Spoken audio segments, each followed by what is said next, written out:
Hello students, आज की video class 9th के लिए है। आज हम चैप्टर 6 लाइंस एंड एंगल्स की थ्योरम नंबर सेकंड पढ़ेंगे। थ्योरम नंबर फर्स्ट कंप्लीट हो गया, थ्योरम नंबर सेकंड। तो स्टेटमेंट दिया गया है, if a transversal intersects two parallel lines then each pair of alternate interior angles are equal. तो आपको प्रॉपर्टी बता दी गई है कि when a transversal intersects two parallel lines then 8 angles are formed. कितने एंगल्स बनते हैं? अगर दो पैरेलल लाइन को एक ट्रांसवर्सल कट करती है तो कितने एंगल्स? 8 एंगल्स बनते हैं, 4 इंटीरियर और 4 एक्सटीरियर। और वहां पे करस्पॉन्डिंग एंगल्स इक्वल होते हैं, अल्टरनेट इंटीरियर एंगल्स इक्वल होते हैं, को इंटीरियर एंगल्स का सम 180 डिग्री होता है। ये सारी प्रॉपर्टी बताई गई है ना। अब यहाँ पे देखिए, इसको हम प्रूफ करेंगे। स्टेटमेंट जो दी गई कि जब भी दो पैरेलल लाइन को एक ट्रांसवर्सल कट करेगी तो वहां पे जो अल्टरनेट इंटीरियर एंगल्स होंगे वो क्या होंगे? इक्वल होंगे। यही प्रूफ करना है।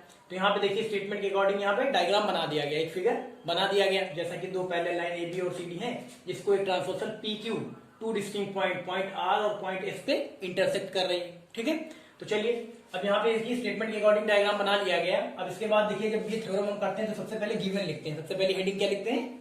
गिवन, यानी दिया क्या गया है आपको। तो हम यहाँ गिवन लिख ले रहे हैं, गिवन लिखेंगे। अब गिवन में क्या दिया गया आपको? दिया गया है ए बी और सी डी पैरेलल लाइन है और ट्रांसवर्सल इनको दो अलग अलग पॉइंट्स में कट कर रही है। तो इसी को हम स्टेटमेंट में लिख देंगे। ठीक है, चलिए लिख दे रहे हैं। गिवन है हमें A B parallel C D and transversal, A B parallel C D and transversal क्या है? P Q. And transversal P Q intersect A B parallel C D and transversal P Q intersect each other, या ऐसे लिख लीजिए, A B parallel C D and transversal P Q and transversal P Q intersect A B and C D, A B and C D at two distinct points. तो हम खाली ऐसे लिख दे रहे हैं, एट पॉइंट, कौन कौन से पॉइंट पे? R and S, at point R and S. यहाँ देखिए लिख दिया गया गिवन में, A B parallel C D and transversal P Q intersect A B and C D at point R and S. देखिए ए बी और C D दो parallel line है, इनको transversal P Q point R और point S पे intersect कर रही है। वही स्टेटमेंट में लिख दिया गया, यही तो गिवन है, लिख दिया गया। अब इसके बाद गिवन के बाद अगली हेडिंग क्या लिखते हैं हम लोग? टू प्रूफ, यानी हमको प्रूफ क्या करना है। तो टू प्रूफ लिख दे रहे हैं, यहां लिख देंगे हम टू प्रूफ। टू प्रूफ में क्या प्रूफ करना है? तो यहाँ देखिए स्टेटमेंट दी गई, for transversal intersect two parallel line then each pair of alternate interior angles are equal. तो यहाँ पे प्रूफ करना है, जब भी दो पैरेलल लाइन को एक ट्रांसवर्सल कट करेगी तो जो यहाँ पे अल्टरनेट इंटीरियर एंगल्स होंगे वो इक्वल होंगे। आपको प्रॉपर्टी तो बताई गई कि इक्वल होंगे, अब यहाँ पे प्रूफ करके दिखाना है कि कैसे। चलिए ठीक है, तो यहाँ पे देखिए अल्टरनेट इंटीरियर एंगल कौन कौन से बनेंगे? एक तो ये है, देखिए एक ये, और इसका अल्टरनेट इंटीरियर एंगल जैसे एक ये है ए आर एस। अगर इस वाले एंगल का नाम लिखेंगे angle A R S, A R S. और इसका अल्टरनेट क्या होगा? ये वाला एंगल होगा। देखिए ये, इसका इसका नाम क्या है? इस वाले एंगल का, इस वाले एंगल का नाम है angle D S R, angle D S are. उसके बाद दूसरा वाला क्या है? देखिए उसके बाद ये वाला एंगल बी आर एस, ये अल्टरनेट एंगल। देखिए अल्टरनेट इंटीरियर एंगल कौन सा? बी आर एस, यानी ये वाला। अब इसका अल्टरनेट कौन सा होगा? इसका अल्टरनेट होगा ये वाला। देखिए एंगल ये इसका नाम क्या है? Angle C S R, angle C S R, ये लिख दिया गया। तो ये प्रूफ करना हम यहाँ पे लिख दे रहे हैं। चलिए सबसे पहले यहाँ लिखिए एंगल ए आर एस, ये होगा angle A R S, angle A R S, यानी ये वाला एंगल। इस एंगल का अल्टरनेट कौन सा होगा? ये वाला होगा, यानी इसका नाम क्या है? Angle D S R, angle D S R. ये पहला पेयर लिख दिया। दूसरा वाला क्या है? देखिए दूसरा वाला आपका एंगल ये वाला लिया, angle B R S, angle B R S. यहाँ लिख दीजिए, यही लिख दीजिए angle B R S, angle B R S is equal to angle, अब देखिए एंगल बी आर एस, इसका अल्टरनेट कौन सा होगा? ये वाला होगा, यानी इसका इस वाले एंगल का नाम है, इस वाले एंगल का नाम क्या है? Angle C S R, angle C S R, ये हो गया एंगल सी एस आर। ठीक है, चलिए अभी हमें प्रूफ करके दिखाना है। ये एंगल इसके इक्वल, ये एंगल इसके इक्वल, क्या अल्टरनेट इंटीरियर एंगल्स है। चलिए इक्वल दिखाते हैं। तो इसके पहले अब यहाँ देखिए प्रूफ हो गया। अब प्रूफ के बाद क्या लिखेंगे? अगली हेडिंग लास्ट लिखेंगे हम प्रूफ, यानी जो होता है सॉल्यूशन लास्ट। अब इसी में हम प्रूफ करके दिखा देंगे। चलिए सबसे पहले प्रूफ में देखिए, आप प्रूफ में आप लिखेंगे यहाँ पे दो पैरेलल लाइन को एक ट्रांसवर्सल कट रही है ना। तो यहाँ पे देखिए, अगर हम यहाँ लिख दें प्रूफ में एक बार फिर से, A B parallel C D and P Q is a transversal,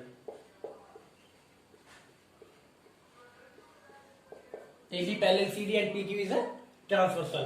तो सबसे पहले यहाँ देखिए angle A R S, angle A R S यानी कि ये वाला एंगल देखिए, ये एंगल ए आर एस हम यहाँ लिख दे रहे हैं पहले, एंगल ए आर एस ये एंगल देखिए, और एंगल सी एस क्यू ये वाला देखिए आप, एंगल सी एस क्यू, ये एंगल सी एस क्यू देख रहे हैं ना, एंगल सी एस क्यू यहाँ लिख दे एंगल सी एस क्यू, ये दोनों क्या होंगे, इक्वल होंगे। क्यों इक्वल होंगे, एंगल ए आर एस ये वाला एंगल और एंगल सी एस क्यू ये वाला एंगल, तो बताइए ये दोनों एंगल इक्वल होंगे, लेकिन क्यों, क्या रिलेशन है इनमें, ये क्या है, करस्पॉन्डिंग एंगल। आपको बताया गया था करस्पॉन्डिंग जब प्रॉपर्टी बताई गई थी तो बताया गया था कि दो पैरेलल लाइन को ट्रांसवर्सल कट करेगी तो करस्पॉन्डिंग एंगल्स इक्वल होते हैं। करस्पॉन्डिंग एंगल की पहचान क्या होती है, करस्पॉन्डिंग एंगल की पहचान क्या होती है, ट्रांसवर्सल की एक ही साइड होते हैं, अगर लेफ्ट साइड है तो लेफ्ट साइड रहेंगे, अगर राइट है तो राइट ही रहेंगे। जैसे एंगल ए आर एस ये वाला एंगल देखिए और सी एस क्यू ये वाला एंगल देखिए, दोनों क्या है, ट्रांसवर्सल के लेफ्ट साइड में, ये भी लेफ्ट साइड, ये वाला एंगल भी लेफ्ट साइड। और देखिए एक इंटीरियर पोर्शन में और एक एक्सटीरियर, यही इसकी पहचान होती है। तो आपको पता है एंगल ए आर एस ये वाला और एंगल सी एस क्यू ये वाला, ये क्या है, करस्पॉन्डिंग एंगल्स हैं। करस्पॉन्डिंग एंगल्स क्या होते हैं, इक्वल होते हैं, क्योंकि ये लाइन ए बी और सी डी क्या है, पैरेलल है। तो हमने लिख दिया angle A R S is equal to angle C S Q. तो अगर रीजन भी दे देंगे, यहाँ रीजन दे दे रहे हैं, क्या रीजन दे देंगे, करस्पॉन्डिंग एंगल, यहाँ रीजन लिख देंगे ब्रैकेट में, करस्पॉन्डिंग एंगल, करस्पॉन्डिंग एंगल ये लिख दिया गया। इसको हम ले लें इक्वेशन नंबर फर्स्ट, इसको हम ले लें इक्वेशन नंबर फर्स्ट। चलिए और आगे देखते हैं।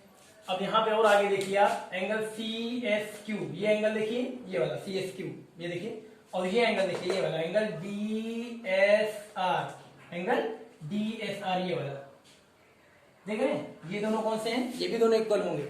ये एंगल देखिए, ये वाला और ये वाला, ये भी इक्वल होंगे। कैसे, vertically opposite angle. Theorem number first आपको प्रूफ कराएगी, even at transversal intersect two parallel line then vertically opposite angle are equal. तो देखिए यहाँ पे सी डी और पी क्यू दो लाइन एक दूसरे को इंटरसेक्ट कर रही है एट अ पॉइंट, यानी पॉइंट एस पे।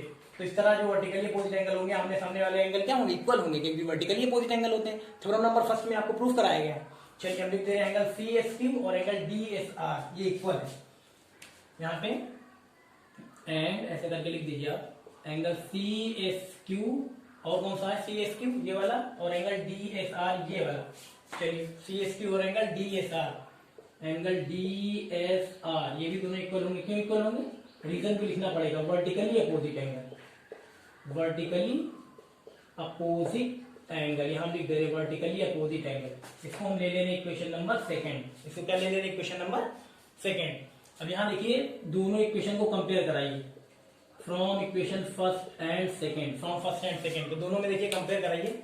Angle A R S is equal to angle C S Q, और सेकंड वाला क्या है, angle C S Q is equal to angle D R S. तो यहाँ पे देखिए, यहाँ भी सी एस क्यू है, यहाँ भी सी एस क्यू है, यानी कि यहाँ पे देखिए जब C S Q A R S के इक्वल होगा और यहाँ पे C S Q D S R के इक्वल होगा, यानी कि डी एस आर और ए आर एस भी इक्वल होंगे। होंगे कि नहीं होंगे, आप उससे भी देख सकते हैं, एग्जाम से भी देख सकते हैं, यूक्लिड्स की exam number first, things which are equal to the same things are equal to one another. यानी अगर कोई चीज किसी सेम चीज के इक्वल है तो वो अपने आप में भी इक्वल होंगे, है ना। तो यानी कि हम यहाँ देखिए अगर फर्स्ट और सेकंड को कंपेयर कराएं तो यहाँ पे क्या होगा, angle A R S angle D S are आपस में इक्वल होंगे। अब जैसे भी देख सकते हैं, सी एस क्यू इसके इक्वल है, सी एस क्यू इसके इक्वल है, यानी सेम चीज है ना।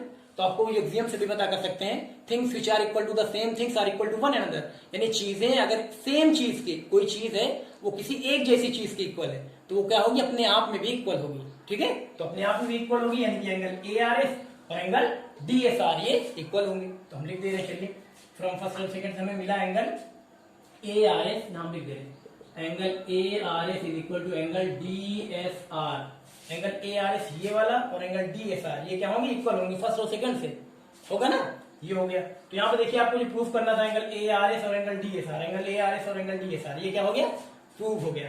एक तो आपने प्रूफ कर दिया ये वाला, अब दूसरा प्रूफ करना है। तो बिल्कुल सिमिलरली जैसे यहाँ पे किया आपने, जो रिलेशन इधर दिखाया वही ट्रांसवर्सल के राइट साइड में, ये चीजें हम राइट साइड में अगर कर दें ये सेम प्रोसेस, तो क्या होगा, ये सेकंड वाला भी प्रूफ हो जाएगा। लेकिन जब आपने एक प्रूफ करके दिखा दिया तो सेकंड को फिर से वही प्रोसेस रिपीट करने की जरूरत नहीं है। आप सिमिलरली करके ऐसे लिख सकते हैं, आपने एक दिखा दिया ना, बाकी दूसरा वाला सिमिलरली करके आप लिख सकते हैं डायरेक्ट। ठीक, तो चलिए हम लिख दें इसके बाद सिमिलरली, सिमिलरली हम लिख दे रहे हैं दूसरा वाला क्या, angle B R S, angle B R S is equal to angle C S R, एक आपने दिखा दिया, दूसरा आप क्या कर सकते हैं, वही प्रोसेस रिपीट करने से क्या फायदा, आप सिमिलरली लिख सकते हैं। मैथमेटिक्स में ऐसा होता है, एक प्रोसेस दिखा दिया तो दूसरा आप सिमिलरली लिख सकते हैं, उसको फिर से रिपीट करने की जरूरत नहीं है। चलिए, तो angle B R is equal to angle C S R, इसको हमने सिमिलरली लिख दिया।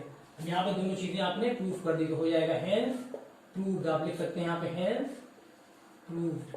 ठीक, बस ये थ्योरम नंबर सेकंड प्रूफ हो गई। ठीक है, इजी था, थोड़ा सा आप ध्यान देंगे समझ में आ जाएगा। कर लीजिए।